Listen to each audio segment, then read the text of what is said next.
오늘 함께 읽으실 말씀은 데살로니가전서 5장 1절에서 28절까지의 말씀입니다. 형제들아, 때와 시기에 관하여는 너희에게 쓸 것이 없음은 주의 날이 밤에 도둑같이 이를 줄을 너희 자신이 자세히 알기 때문이라. 그들이 평안하다, 안전하다 할 그때에 임신한 여자에게 해산의 고통이 이름과 같이 멸망이 갑자기 그들에게 이르리니 결코 피하지 못하리라. 형제들아, 너희는 어둠에 있지 아니하매 그 날이 도둑같이 너희에게 임하지 못하리니 너희는 다 빛의 아들이요 낮의 아들이라. 우리가 밤이나 어둠에 속하지 아니하나니 그러므로 우리는 다른 이들과 같이 자지 말고 오직 깨어 정신을 차릴지라.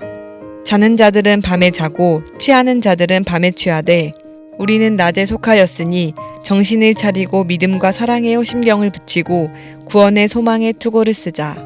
하나님이 우리를 세우심은 노하심에 이르게 하심이 아니요 오직 우리 주 예수 그리스도로 말미암아 구원을 받게 하심이라.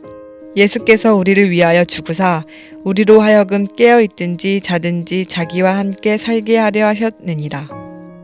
그러므로 피차 권면하고 서로 덕을 세우기를 너희가 하는 것 같이 하라.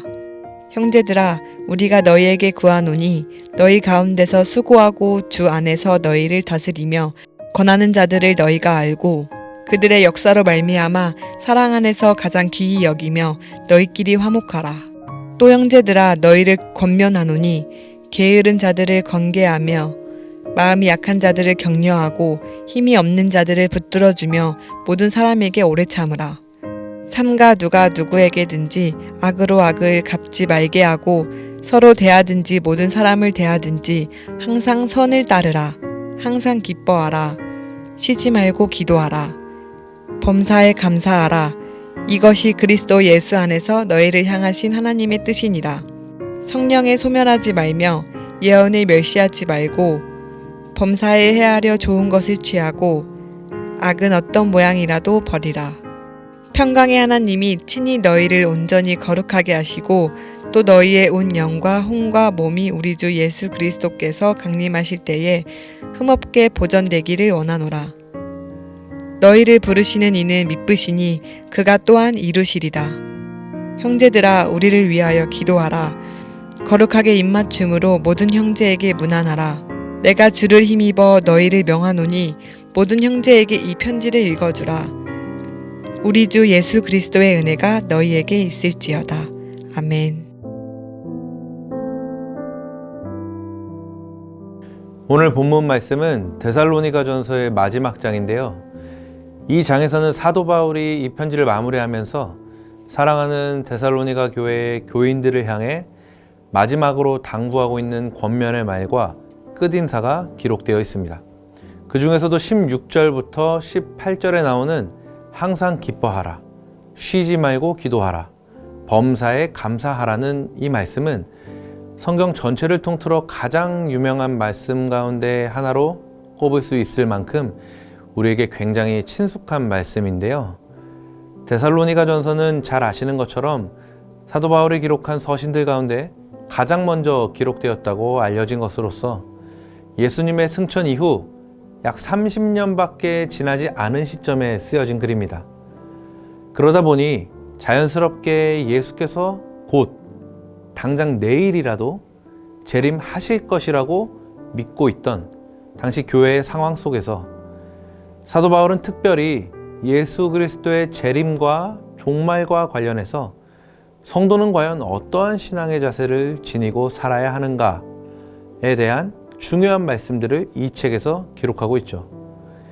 그래서 이 책에서 언급하고 있는 모든 말씀들을 바로 이 예수 그리스도의 재림과 종말이라고 하는 맥락 안에서 우리가 이해를 해본다면 앞서 언급한 이 항상 기뻐하라, 쉬지 말고 기도하라, 범사에 감사하라는 이 말씀 역시 어떻게 보면 마치 어린아이들에게 당부하는 말씀처럼 아주 단순하고 가벼운 그런 신앙의 기본 자세 정도로 이해할 수도 있겠지만 좀 더 의미를 부여해서 생각해 본다면 이 말씀은 예수 그리스도의 재림과 종말을 기다리고 또 준비하며 살아가는 성도들이 그날이 올 때까지 끝까지 믿음을 지키며 살아가기 위해 반드시 기억해야 할, 그리고 반드시 실천해야 할, 어쩌면 가장 중요한 신앙의 모습을 우리에게 도전하는 것일 수도 있다는 것에 대해 우리가 한 번쯤 생각해 볼 수 있기를 바랍니다.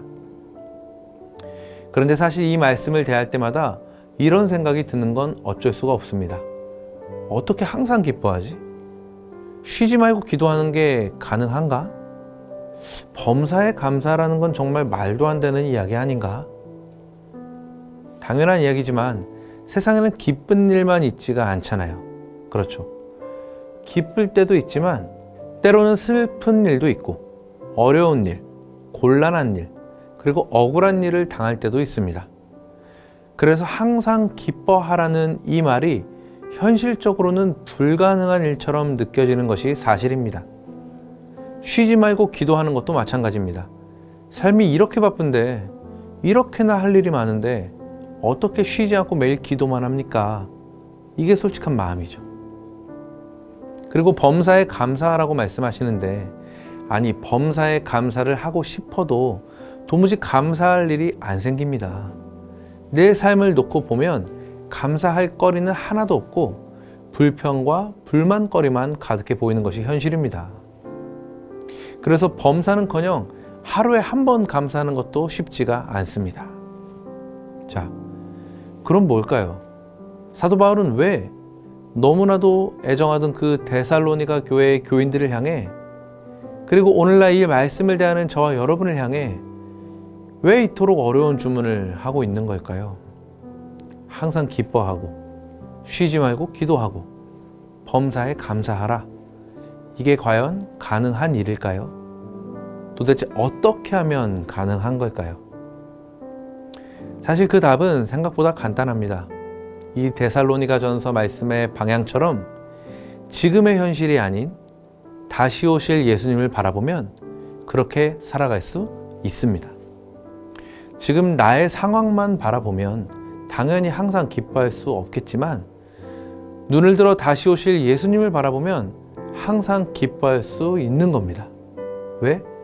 지금은 우리가 다시 오실 주님을 기다리는 기쁨의 시간이기 때문입니다. 정신없고 혼란스러운 이 세상을 살아가다 보면 잠시 멈추어 기도하는 것조차도 어렵지만, 구름 타고 다시 오실 예수님을 생각하면 쉬지 않고 기도하며 그날을 준비할 수 있는 겁니다. 아무리 생각해도 내 삶 속에는 감사할 만한 일이 하나도 없는 것처럼 보이지만, 이제 곧 이 땅에 임하실 하나님 나라를 온전히 꿈꾸고 소망하며 살다 보면 말 그대로 모든 일에 감사할 수 있는 겁니다.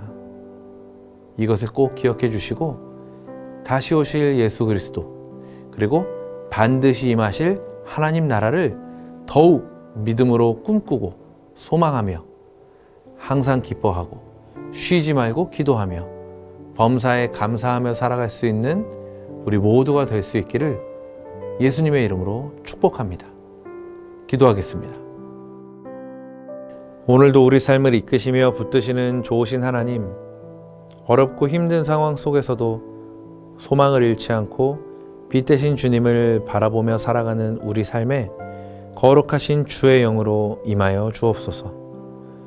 내 삶의 모습만 바라보면 말씀대로 살아간다는 것이 절대로 불가능해 보여도, 눈을 들어 다시 오실 주님을 바라보면 그 말씀이 결국 내 삶이 될 수 있음을 믿음으로 고백합니다.